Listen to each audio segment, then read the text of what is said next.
vamos a contaros qué hay detrás de la persona sobre la que más se ha escrito y hablado en la historia de la humanidad: Yeshua ben Yosef, Jesús, hijo de José, es decir, Jesús de Nazaret.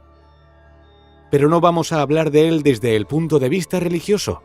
Descubriremos al Jesús histórico despojado de su faceta divina, al hombre de carne y hueso que se esconde detrás de la figura que todos conocemos como Cristo, traducción del hebreo Mesías, que significa ungido. La primera pregunta que debemos hacernos es si desde un punto de vista científico se puede demostrar su existencia. La respuesta es que sí. Sabemos que nació en tiempos de Octavio Augusto, que gobernó entre el 27 a.C. y el 14 después de Cristo, y que muere en tiempos de Tiberio, que gobernó entre el 14 y el 37 después de Cristo. Y si estamos hablando de hace más de 2000 años, ¿cómo podemos saber que Jesús de Nazaret fue real? Pues sobre todo gracias a los testimonios escritos y a la arqueología. Su existencia puede ser verificada por las menciones que hacen de él diferentes autores. Vamos a comentar las que hacen dos historiadores no cristianos de la antigüedad, Tácito y Flavio Josefo, décadas después de su muerte, cuando el cristianismo comenzaba a extenderse por el mundo.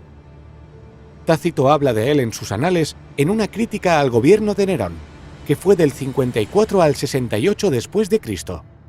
Dice lo siguiente: por lo tanto, aboliendo los rumores, Nerón subyugó a los reos y los sometió a penas e investigaciones. Por sus ofensas, el pueblo que los odiaba los llamaba cristianos, nombre que toman de un tal Cristo que en época de Tiberio fue ajusticiado por Poncio Pilato. Reprimida por el momento, la fatal superstición irrumpió de nuevo no solo en Judea, de donde proviene el mal, sino también en la metrópoli, donde todas las atrocidades y vergüenzas del mundo confluyen y se celebran.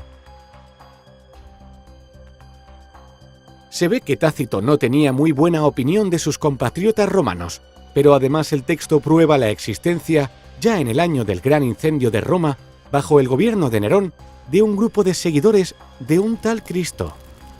Es muy importante porque nos dice que el nombre de cristianos viene de Cristo, que fue ejecutado durante el reino de Tiberio por el procurador de Judea, Poncio Pilato. Ahora veamos el testimonio de Flavio Josefo, un judío de familia noble. En la primera revuelta judía fue hecho prisionero por los romanos que, curiosamente, más tarde le concedieron la ciudadanía. El texto en el que habla de pasada sobre Jesús es conocido como Testimonio Flaviano y pertenece a su obra Antigüedades de los Judíos. Se sabe que el Testimonio Flaviano ha sido copiado y reescrito a lo largo de los siglos y se piensa que los copistas cristianos le fueron añadiendo palabras al texto. El conservado viene a decir: por este tiempo apareció Jesús, un hombre sabio, si es que es correcto llamarlo hombre, ya que fue un hacedor de milagros impactantes, un maestro para los hombres que reciben la verdad con gozo. Y atrajo hacia él a muchos judíos y a muchos gentiles además. Era el Mesías. Y cuando Pilato, frente a la denuncia de aquellos que son los principales entre nosotros, lo había condenado a la cruz, aquellos que lo habían amado primero no le abandonaron, ya que se les apareció vivo nuevamente al tercer día, habiendo predicho esto y otras tantas maravillas sobre él los santos profetas. Aunque la mayoría de los historiadores piensan que Flavio Josefo realmente escribió: por este tiempo apareció Jesús, un hombre sabio, y atrajo hacia él a muchos judíos. Y cuando Pilato, frente a la denuncia de aquellos que son los principales entre nosotros, lo había condenado a la cruz, aquellos que lo habían amado primero no le abandonaron. Debemos tener muy en cuenta los textos de los historiadores de la antigüedad, pero no es bueno creernos todo lo que nos cuentan como una verdad absoluta, ya que fueron copiados y traducidos muchas veces y puede que se añadieran interesadamente palabras nuevas a sus escritos.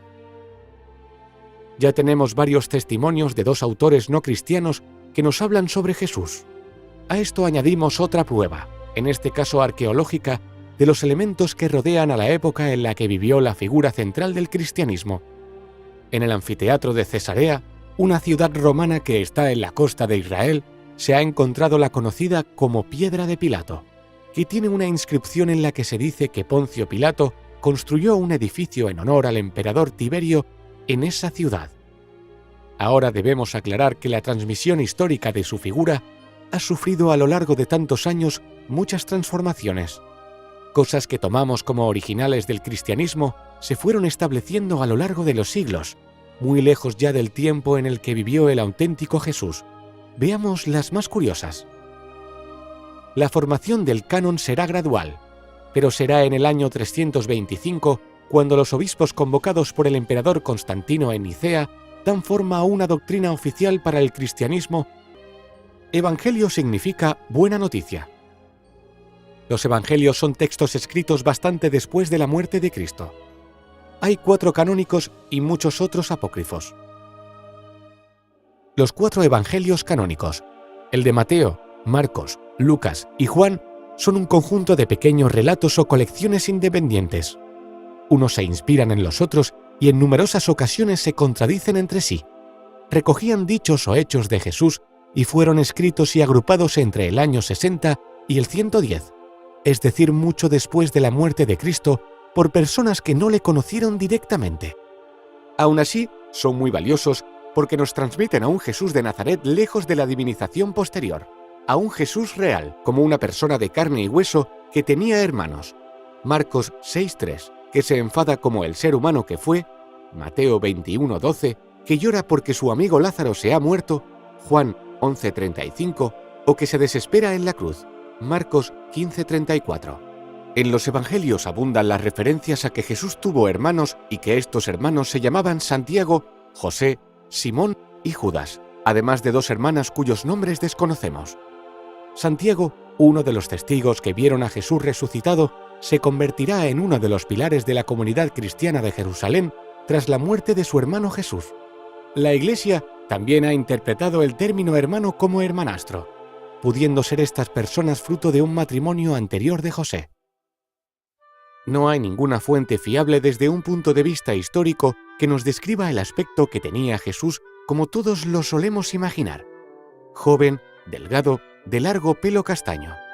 Hasta finales del siglo IV no encontramos, en las catacumbas de Comodilla, en Roma, una representación que se ajuste a esa descripción que, curiosamente, está inspirada en filósofos paganos o incluso en uno de los más importantes dioses romanos, Júpiter.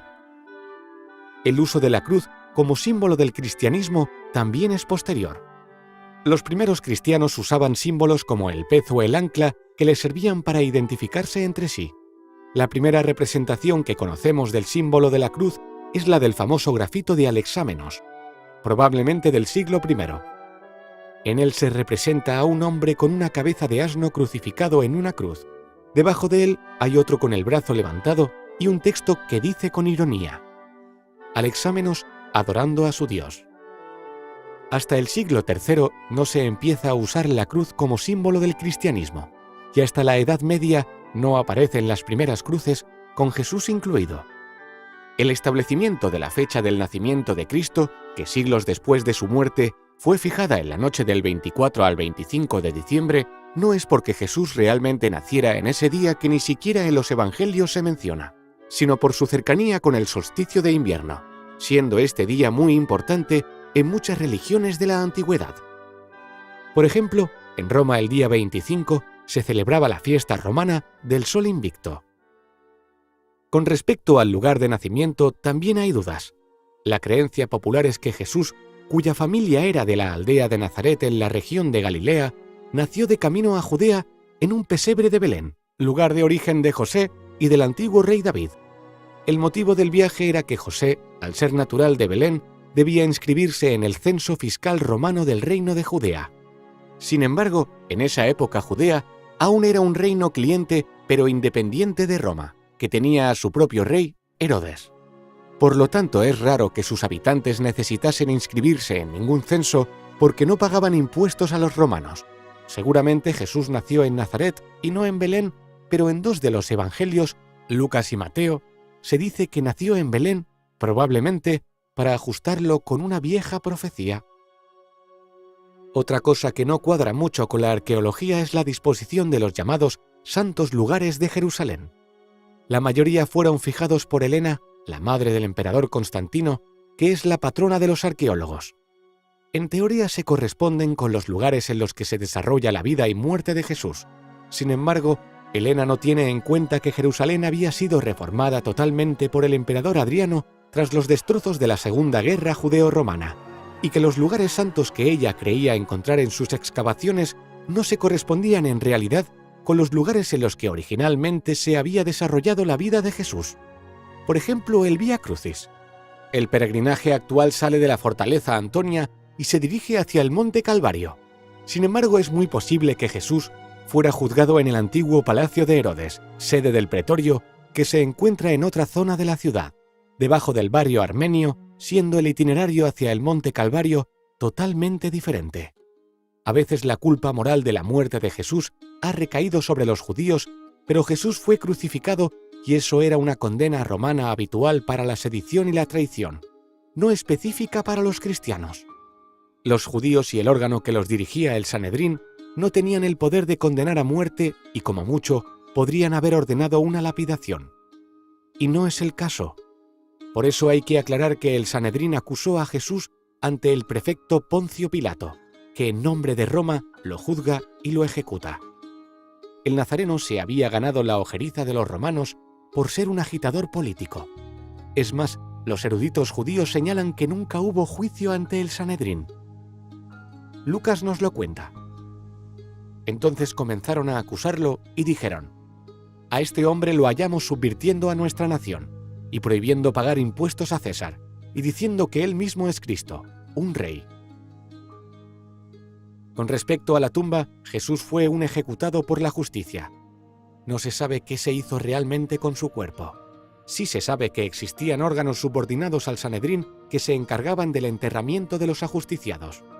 Para ello disponían de tumbas públicas que, cuando se llenaban, eran vaciadas en una fosa común para introducir los cuerpos de los nuevos ajusticiados. Así que muchos estudiosos ven posible que el cuerpo de Jesús acabara perdido en un lugar de difícil acceso. El funcionario encargado de su enterramiento fue José de Arimatea, que el Evangelio de Marcos, el más antiguo según los expertos, describe como un miembro respetado del Sanedrín, no como un seguidor de Cristo. Entonces sería lógico pensar que José de Arimatea era simplemente el funcionario encargado de dar sepultura, en una de esas tumbas, a Jesús después de su muerte. En cuanto a la resurrección y a la posterior ascensión de Jesús, hay una tesis aceptada por los especialistas bíblicos. Al no tener acceso al cuerpo, fue muy difícil para sus seguidores, pasados los años, aceptar su muerte y solo poder venerar un sepulcro vacío. Además, la resurrección de las almas era una creencia muy arraigada en las religiones del Mediterráneo. En los primeros evangelios se le resucita en espíritu, pero después el relato se va enriqueciendo hasta acabar apareciéndose corporalmente a sus seguidores. Esto pudo plantear un problema, y como recurso es posible que se añadiera a posteriori la ascensión de su cuerpo al lado de Dios, en recompensa por su sacrificio. Y ya para acabar hay que recordar lo importante que es saber separar lo históricamente comprobable de lo puramente religioso en la figura central del cristianismo. Lo primero, aunque sean más los interrogantes que las certezas, nos ayuda a conocer al Jesús de Nazaret que vivió en el siglo I. Lo segundo es una cuestión de fe religiosa. ¿Se cree o no se cree?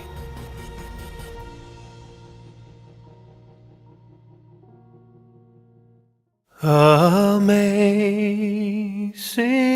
grace, how sweet the sound that saved a wretch like me. I once was lost, but now am found. Was blind, but now I see.